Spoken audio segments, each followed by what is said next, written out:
I really can't believe I'm saying this, but guys, we are here for the final race of the season, the 2025 Abu Dhabi Grand Prix. This year has been full of many ups and downs for myself, and man, I can't wait for it to be over. This Formula One season has been so draining and so refreshing at the same time. I don't know how to describe it, but it really has been up and down. On one hand, you have the title battle, obviously. I mean, I wouldn't use battle, but more like marathon, since there wasn't much battling, if at all. I mean, sure, you had your Austria and your Miami here and there, but for the most part, it was one guy doing great and the other two in hell. There was also some decent races in variable conditions like Silverstone or Brazil that were fantastic, and even just good ones in general like Coda or Canada. But then you had some real stinky ones thrown in there like, I don't know, the rest of the season. That's why I'm so conflicted on it, because when it's good, it's great, but it's just mid more than half the time. Well, at least 2026 is next up. Also for a low, we have the fan bases in general being the most insufferable they've ever been, but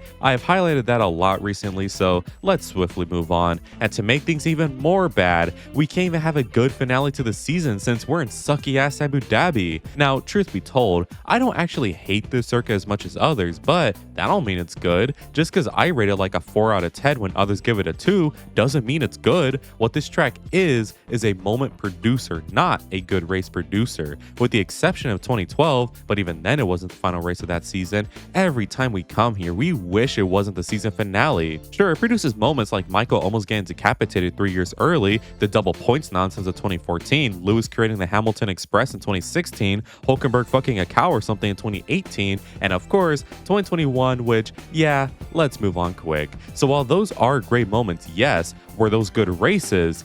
2010 literally led to DRS being made. 2014 was fuck all, 2016 was fuck all, 2018 was fuck all, and even with the final lap, 2021 was fuck all. So guys, don't expect anything to happen here, even with the title battle, since it'll likely just be boring. Sorry for lowering all your hopes, but 2026 is around the corner, and this could be the final race in either the worst regulation period of F1 or the worst regulation period of F1 so far. So let us see what's up by checking out the teams to watch, the drivers to watch, the drama from the past week into this one, and of course, my totally cool predictions for the final race. So go subscribe if you are new or I'll hang myself, and let's get to quacking now. See those clouds up in the corner?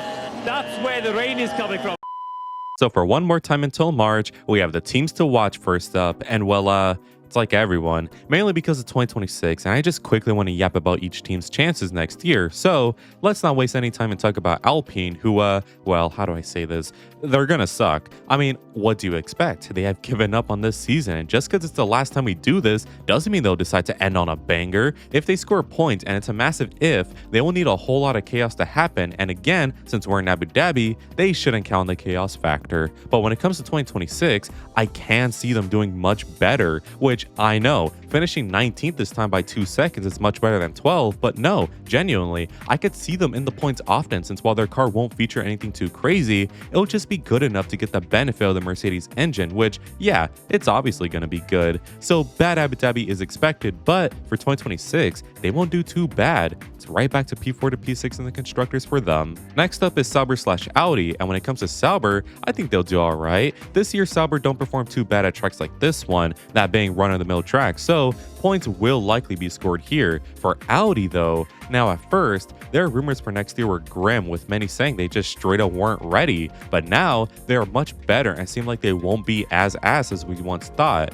I mean, regardless, they won't be scoring points often since they still aren't ready, but they won't be 2024 maxing. They'll be somewhere in between, kind of like Haas this year, so let's hope their team is competent enough. Speak of the devil though, next up is Haas, who I think will actually do very nicely in Abu Dhabi. I mean, historically, they kind of have the record since they ain't scoring podiums here, but they do perform slightly better on average, which has got to stand for something. Last year, I'm pretty sure they were in the top 5 with Hulkenberg, so this year, they win, simple as that. But 2026 is the more interesting thing, since something tells me this team don't got much gas left. I don't know. With Ferrari flip-flopping between being good and ass, I don't see how Haas build a very good car and have a decent engine. I'm gonna hold on to hope, but in my Ferrari fan nature, I'm prepared for the end before the beginning has even begun. Next up though is Aston Martin, and this one is juicy. Now for Abu Dhabi, blah blah blah blah blah, who cares? You couldn't pay me to care about them this year. 2026, however, strangely enough, Honda have been rumored to have the second best engine next year, and not even by a long ways. It seems that the Honda engine will be just as competitive with Merc, which could be so good. I mean, good for Alonso, yes, since him winning would be nice,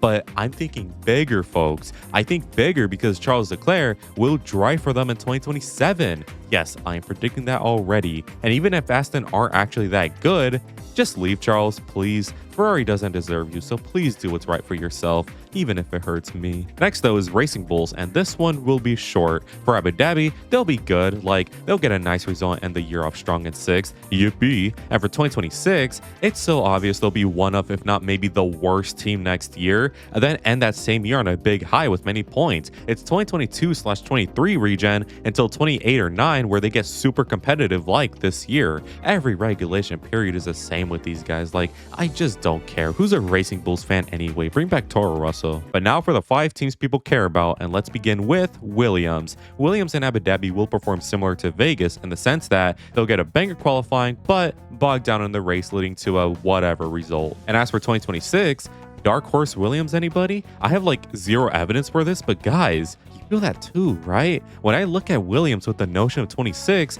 I just feel good. Kind of like 2014 energy, and something tells me we will see Sainz on pole in Austria. I can't even try to be realistic since given AEIOU's words and the general feeling from Alex and Carlos, it just seems like they will do good. Wish I could say the same. Because of course, next up is good old Ferrari. Now for Abu Dhabi, just drive, get the season over with. 2026 though, I'm so conflicted because every day I wake up to reports saying we'll do all right for 26, and then others saying we'll do amazing for 26, and then others saying you'll be dog shit for 2026. I just want to win, guys. Why is it so hard for us to win? I'm tired of seeing every reg period come, and every time we have a good car initially, only for the car to deteriorate that season and future ones, with management always being shaken up. How has everyone left the team except for the 5 guys actually making the team bad? It's just not fair, man. So for 2026, hell if I know, just watch us and see what happens. Next up is Red Bull, to which I'm afraid to report it ain't looking good. I mean, for Abu Dhabi, they, and by they I mean Max, will probably do well here, and shit, maybe Yuki too. Their car does have a tendency to drive good here, so yippee, I guess. But for 2026, now, I know everyone and their mother said 2022 was sacrificed for 2021 with Red Bull, only for that to be untrue, very much untrue. But for 2026, it's real, man. It doesn't help too that the little rumors regarding Ford's engine seem to be neutral at best. So I don't know what to tell you, Max fans. If you really think 2026 is back to business, I say at least lower your expectation. This team perhaps has the most unknowns to everybody else, so be calm, I say, and just take it as it comes. However, people who have the right to be excited are our final picks, McLaren and Mercedes. I grouped them together because they will be very similar. Now for Abu Dhabi, McLaren will be great, Mercedes not so much. Moving on. For 2026, I'll be damned if these guys don't build a great car. We have known since like 2023, I swear, that the Mercedes engine will be the engine, the fastest, the most efficient, the most durable. I mean, there's like zero drawbacks with it. So car building will be vital for them, and considering the engineering talent they have, again, I'd be damned if they weren't the competing teams. Either way, I need a real world champion again. So George and Kimi, make daddy proud. But now for the drivers to watch, and I say plural because we obviously have to see Lando Norris, Max Verstappen, and Oscar Piastri. No matter what happens, when this weekend is over, one of them will be world champion, and it's anybody's game. So all I gotta say to you is, put your stocks into your driver now while you can, and if you are right, the payout will be massive. Personally, I'm sitting behind one in chaos like all true anarchists, but I digress. But now for the drama of the week one last time, and I have the Red Bull seat. Now, as of writing, there hasn't been a confirmation on the Red Bull seat. However, Laura Mekis has said that the seat situation will be decided after Qatar, and I'm pretty sure Qatar is passed, so here's my guess for the Red Bull seat situation. I think for Racing Bulls, the lineup will be Liam Lawson and Arvin Lindblad, while the main team will consist of course, Max Verstappen and Yuki Tsunoda, making my bingo card true, baby. Nah, I'm just joking. It'll be Max and Isaac next year, with Yuki being given an ambassador role similar to Danny Rick in 2023. Do I think this is smart? Cause like, if it were me, I would give Lindblad another year since he is still way too crash happy for my liking, but he is a mighty adaptable driver, not to mention fast as well. Like, I don't know, it's tough to call because on one hand, he'll be fine since new regs for everyone, but on the other, he could completely drown regardless. So, is Yuki the safer option? Probably, but Arvid is mighty talented and they want to cash in on his stocks early like Merck did with Kimi, so they'll probably sign him to Racing Bulls. And of course, with Liam as his teammate, it will be an ultra quick lineup and good for them as well. They'll be bumfuck nowhere next year, so don't expect many crashes, I think. And as for the main team, we know Max will do good, but Isaac, man, appreciate his smile while you still can, because it'll quickly fade. I mean, I could see a reality where Mekis has shifted the team away from a one-man team philosophy, so Isaac can actually do fine, and I have no doubt that is the case, but imagine, man, imagine. I wish well for Isaac, so let's see how next year can go. But finally, I quickly want to discuss the title fight. So as things stand, Lando leads from Max by 12 points, while Oscar is in third with a 16-point gap. Basically, if Lando's on the podium, then boom, he's champion. However, if he is in fourth, Max must win, and then boom, he's champion. And if Oscar is to win the title, he must pray Lando gets taken out and wins because his chances look bleak.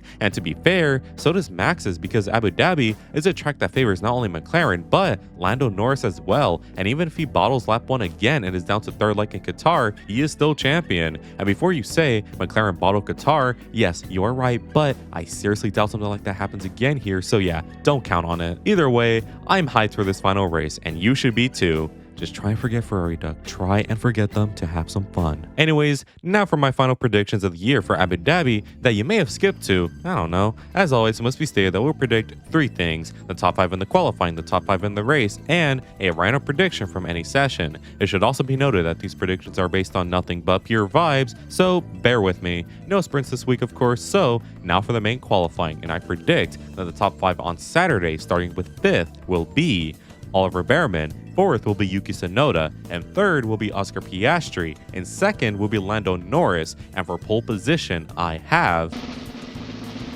Max Verstappen, who adores this track. Now for my race predictions, and starting with 5th, I have Yuki Tsunoda, and 4th, I have George Russell, and 3rd, I have Oscar Piastri, and 2nd, I have Lando Norris, and the winner of the Abu Dhabi Grand Prix is Charles Leclerc. Nah, I'm just fucking with you. Max Verstappen, who wins, but the title ultimately goes to Norris, and the dark timeline commences. Time for my random prediction. I think in the race, Kimi Antonelli and Fernando Alonso will crash. Womp womp. Also, make sure to join the Discord to make your predictions for the weekend and have a chance to appear in the winners and losers. So, those are my predictions for Abu Dhabi. This year has for sure been one of the years of all time in Formula 1 history, and I have no idea how to feel. I'll likely do a video where I rank every year under these regulations, so let's hope I have a better answer for that one. But also quickly, this winter break will see me do more different looking videos since I really want to change things up, so expect me to experiment and see if I will indeed change some things up.